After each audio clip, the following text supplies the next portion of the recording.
Now, it is true that Muhammad, the Prophet Muhammad, had a battle with satanic forces, and he scored a complete victory over Satan and his forces thanks to God Almighty. This victory is similar to the victory God granted Jesus over Satan in the temptation. Though both Jesus and Muhammad, they did suffer ill effects and were affected during their respective battles with satanic forces, they both came through as victors, or they both came out on top, if you like, and they regained full health thanks to God Almighty. Now, the story of the temptation of Jesus is well known to many. It's in the Bible. I'll run through it briefly because some of you may not be familiar with it. Jesus goes into the wilderness and enters a battle with Satan, a battle of will, if you like. Now, despite having suffered during this battle, and that is the word that the Bible uses, suffered during this battle, Jesus is granted victory by God, and God sends angels to attend to Jesus in the aftermath of the battle. A story which is less well known is that of Muhammad. So let's go through this story. What we realize here is that Muhammad had a similar battle and experienced a similar result, a victory, despite having suffered during the battle.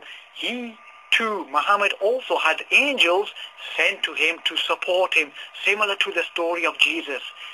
Now, before looking at the wisdoms of the two stories, the story of the temptation of Jesus and the story of Muhammad's battle against satanic forces, let's look at Muhammad's battle in detail, because it is less well known, and this is unfortunate. More and more people should know of this great story, because it proves that Muhammad is a great prophet of God, and it is also an inspiring story that we can draw inspiration from, and take this inspiration into our everyday personal battles with satanic forces.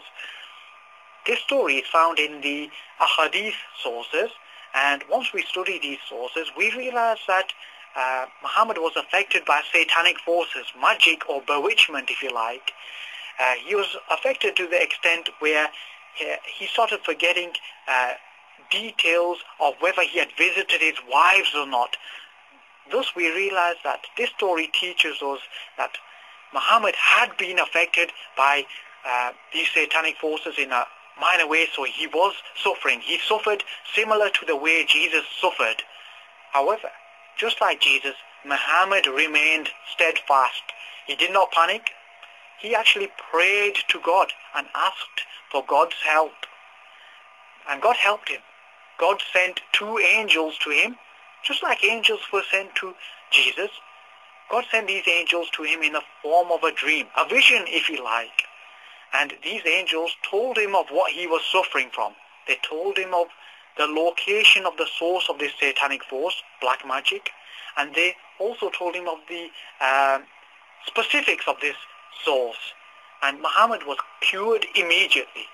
And Muhammad went further. He actually went to the source of this satanic force, and he saw that the date palms around the area, the location where this satanic force was, this actually looked like the heads of the devils.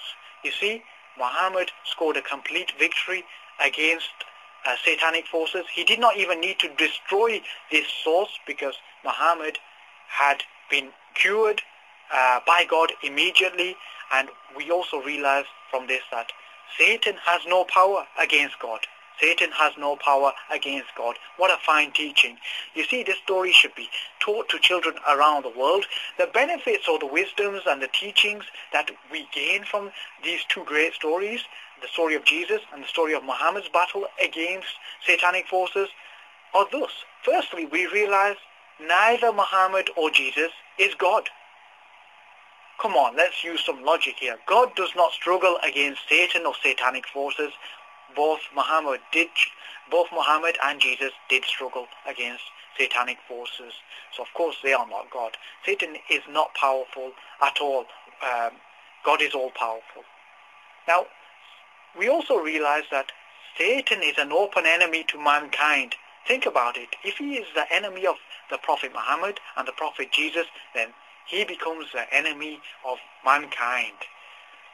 We also realize that we should always put our trust in God and be patient. So we should pray to God and we should not be worshipping idols or using amulets or anything of that nature.